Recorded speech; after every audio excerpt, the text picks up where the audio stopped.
محترم سامعین و ناظرین، السلام علیکم ورحمۃ اللہ تعالی وبرکاتہ۔ الصلاۃ والسلام علیک یا رسول اللہ وعلی آلک واصحابک سیدی یا رسول اللہ صلی اللہ تعالی علیہ وسلم۔ سوال آیا کہ حضرت اعتکاف کا دور چل رہا ہے، تیسرے عشرے میں لوگ اعتکاف میں بیٹھ جاتے ہیں، تو یہ اعتکاف کرنا کیسا ہے؟ کتنے طریقے ہیں اس کی، کتنی قسمیں ہیں؟ اس کے بارے میں کچھ بتا دیجیے۔ دیکھیے حضرات، اعتکاف کی 3 قسمیں ہیں۔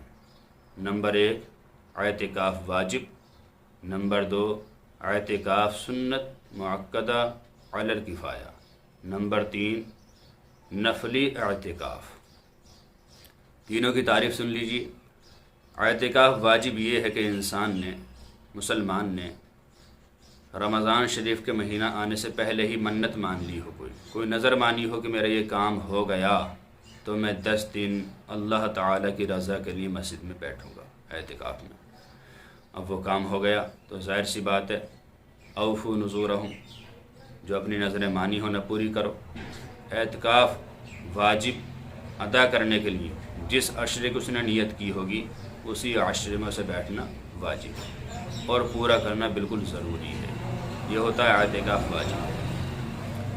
اعتکاف سنت مؤکدہ علی الکفایہ، جو اکثر و بیشتر رمضان شریف کے آخری عشرے میں لوگ مسجد میں بیٹھتے ہیں، یعنی 20ویں روزے کی شام کو، اور وہ چاند دیکھ کر اٹھتے ہیں۔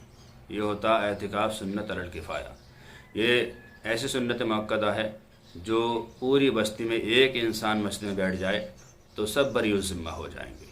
اگر پوری بستی میں ایک مسجد میں بھی اعتکاف کے لیے کوئی نہیں بیٹھا تو پوری بستی گناہ گار ہوگی۔ یہ ہوتا ہے اعتکاف سنت مؤکدہ علی الکفایہ۔ ایک ہوتا ہے نفلی اعتکاف۔ نفلی اعتکاف کا معنی یہ ہے کہ جب بھی مسجد میں داخل ہوں نیت کر لیں کہ میں نے اعتکاف کی نیت کی، تو جب تک مسجد میں رہیں گے جب تک اعتکاف کا ثواب ملتا رہے گا۔ اس کی کوئی حد، کوئی ٹائم مقرر نہیں ہے، جتنی دیر مسجد میں رہیں اتنی دیر نیت کر لیں، مسجد سے نکل جائیں، ختم۔ اس طرح یہ اعتکاف کی 3 قسمیں ہیں۔ امید ہے کہ آپ یہ تینوں قسمیں بآسانی سمجھ گئے ہوں گے۔ اللہ تعالیٰ سے دعا ہے کہ اللہ تعالیٰ ہمیں خوب نیک بننے کی توفیق عطا فرمائے۔ السلام علیکم ورحمۃ اللہ واللہ تعالیٰ عالم بالصواب۔